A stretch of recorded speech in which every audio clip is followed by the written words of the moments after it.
नमस्कार दोस्तों, मैं V Chaturvedi Pathfinder Education YouTube channel पर आप सभी मित्रों का स्वागत करता हूं। मित्रों, आपसे निवेदन है, यदि हमारे चैनल पर आप प्रथम बार हैं तो हमारे चैनल को लाइक, शेयर और सब्सक्राइब करें तथा बेल आइकन भी दबा लें, जिससे शिक्षा जगत संबंधी जो भी महत्वपूर्ण अपडेट है वो हमारे चैनल के माध्यम से यथाशीघ्र प्राप्त हो सके। जैसा कि आज के समाचार पत्रों में सबसे महत्वपूर्ण जो सूचना निकल के आ रही है, यूपी बोर्ड परीक्षा से संबंधित छात्रों व अभिभावकों से भी अंक निर्धारण के लिए 7 तक मांगे सुझाव। यूपी बोर्ड में निरस्त हुई हाई स्कूल व इंटरमीडिएट की परीक्षाओं में अंक निर्धारण के लिए छात्रों और अभिभावकों से भी 7 जून तक email UP board examination 2001@gmail.com पर सुझाव मांगे। मतलब ईमेल के माध्यम से आप सुझाव दे सकते हैं। इतना ही नहीं, छात्र भी सुझाव दे सकते हैं अभिभावक के अतिरिक्त भी। कुल मिलाकर के यह एक अच्छी पहल होगी बोर्ड के द्वारा कि अभिभावक और छात्रों से भी सुझाव मांगा गया, क्योंकि उन्हीं के रिज़ल्ट तैयार करने हैं और कुछ बच्चों का नुकसान होगा। हो सकता है कुछ नया भी निकल करके इस माध्यम से आए और बोर्ड को रिजल्ट तैयार करने में सहूलियत मिले। लिखा है, अपर मुख्य सचिव गृह को अवमानना नोटिस। इलाहाबाद हाईकोर्ट ने लखनऊ पीठ ने सेवा संबंधी मामले में प्रदेश के अपर मुख्य सचिव गृह अविनाश कुमार अवस्थी को अवमानना नोटिस जारी कर जवाब तलब किया है। कोर्ट ने उन्हें खुद या अपने अधिवक्ता के जरिए जवाब पेश करने की बात कही है। अगली जो महत्वपूर्ण अपडेट निकल के आ रही है, कल बेरोज़गारी दिवस जैसा कि छात्रों के द्वारा मनाया गया, ज़्यादा से ज़्यादा ट्वीट भी हुआ। ट्वीट पर छाया रहा रोजगार का मुद्दा, निशाने पर रही सरकार। युवा मंच समेत कई संगठनों ने संयुक्त आह्वान पर शनिवार को आयोजित यूपी बेरोजगार दिवस ट्वीट पर छाया रहा। अभ्यर्थियों ने दावा किया कि बहुत ज़्यादा संख्या में अभ्यर्थी रहे। साथ ही साथ यह भी रहा कि 10 लाख प्लस ट्वीट भी किए गए, यानी कि एकजुट हो चुके हैं प्रदेश के छात्र। और ज़रूरी भी है, जब तक छात्र एक नहीं होंगे तब तक कोई भी सरकार वैकेंसी को आगे बढ़ाने में दिलचस्पी नहीं लेगी। चुनाव कोरोना संक्रमण में भी हो गया और जो परीक्षाएं हैं वह अभी भी स्थगित रखी गई। हालांकि तमाम ऐसे माध्यम हैं जिनके माध्यम से सरकार चाहती तो परीक्षा करा सकती थी, किंतु नहीं किया गया। तो अब तो शीघ्र किया जाए। 6 महीने में वैकेंसी कंप्लीट करने की बात प्रदेश सरकार में माननीय मुख्यमंत्री योगी आदित्यनाथ जी कहते हैं, और 6 महीने की यह सूचना आने के बाद छात्रों में खुशी की लहर होती है। उसके बाद सब चुप हो जाते हैं, सब साइलेंट हो जाते हैं और लगता है कि ऐसी कोई बात हुई ही नहीं, यानी सारी प्रक्रियाएँ पुनः से स्थगित हो जाती हैं। तो प्रक्रियाओं में तेज़ी आनी चाहिए, न कि सिर्फ भाषणबाजी होनी चाहिए। अगली जो महत्वपूर्ण अपडेट निकल के आ रही है, यूपी SSSC से पीईटी में शामिल अभ्यर्थी ही दे पाएंगे मुख्य परीक्षा। डॉक्टर अशोक। उत्तर प्रदेश अधीनस्थ सेवा चयन आयोग ने द्वितीय स्तर परीक्षा प्रणाली लागू की है। उत्तर प्रदेश अधीनस्थ सेवा चयन आयोग के सदस्य डॉक्टर अशोक कुमार अग्रवाल ने बताया कि आयोग में द्वितीय स्तर की परीक्षा प्रणाली शामिल की है। इसमें जो भर्तियां आएंगी वही अभ्यर्थी दे पाएंगे जो पीईटी में शामिल होंगे और क्वालिफाई होंगे। यह पीईटी जल्द होने वाली है, जैसा कि आवेदन भी शुरू हो गया है और जल्द ही पीईटी कराने की भी बात कही जा रही है। इसकी वैलिडिटी 1 साल के लिए होगी, यानी इसका जो सर्टिफिकेट होगा 1 साल के लिए वैलिड होगा। 1 साल के अंदर जो भी वैकेंसी आती है उसके लिए इसको मान्य रखा जाएगा।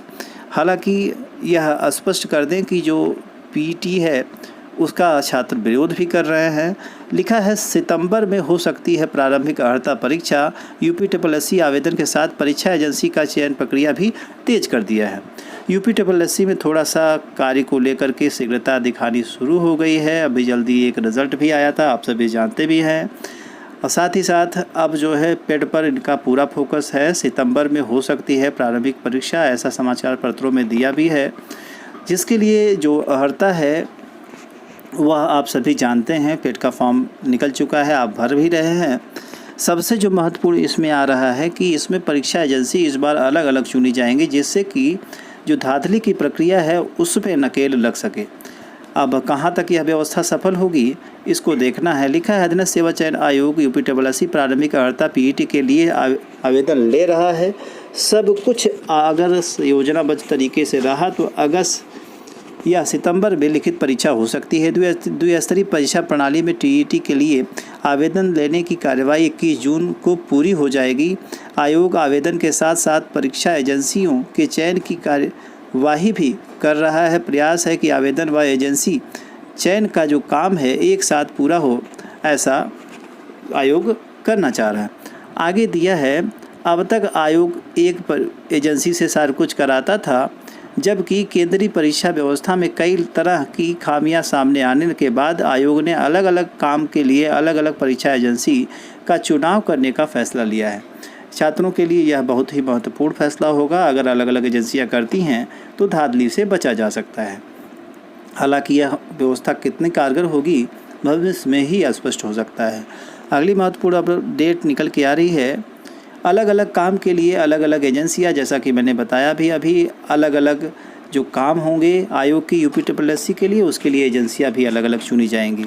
अगली महत्वपूर्ण अपडेट निकल के आ रही है DLED में होने वाली प्रवेश परीक्षा से संबंधित। DLED में इस बार भी मेरिट से प्रवेश परीक्षा कराए जाने का प्रस्ताव खारिज। 2019 में लगभग 60,000 सीटें रह गई थी खाली। TET के लिए 15 जून से आवेदन शुरू होने के आसार बहुत कम दिया है। DLED में इस बार भी मेरिट के आधार पर प्रवेश किए जाएंगे। परीक्षा नियामक प्राधिकरण ने वर्ष 2021 में पहली बार परीक्षा के माध्यम से प्रवेश लेने का प्रस्ताव शासन को भेजा था, लेकिन कोविड संक्रमण के मद्देनज़र शासन ने इसके लिए अनुमति नहीं दी। इस कारण जो है इस बार भी जो प्रवेश लिया जाएगा वह मेरिट के आधार पर ही लिया जाएगा।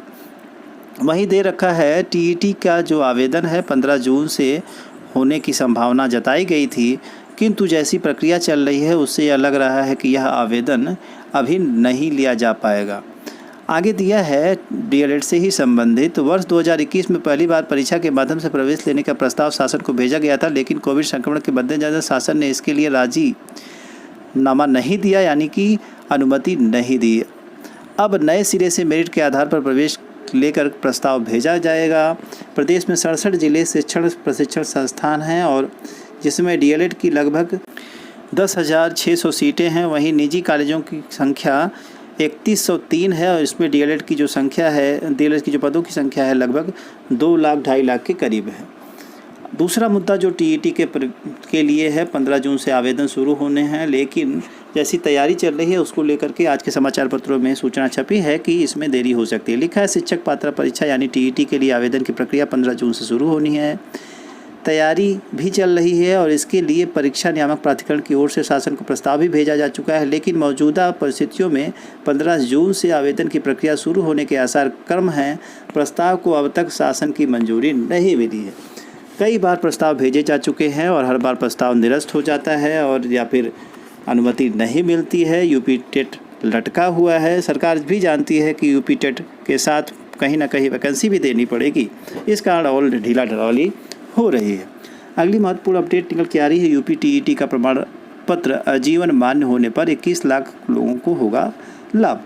केंद्र सरकार ने TET शिक्षक पात्रता परीक्षा CTET को आजीवन मान्य कर दिया है। उसी के तर्ज पे UP-TET भी मान्य करने की तैयारी कर रहा है। आजीवन मान्य होने के साथ लगभग 21 लाख अभ्यर्थियों को लाभ होगा और जो भीड़ है UP-TET में वह कम हो जाएगी, कहीं न कहीं कंपटीशन घटेगा। इन्हीं सारी महत्वपूर्ण सूचनाओं के साथ सूचना सुनने के लिए आप सभी का बहुत बहुत धन्यवाद। हमारे चैनल को लाइक शेयर और सब्सक्राइब करें। Thank you very much.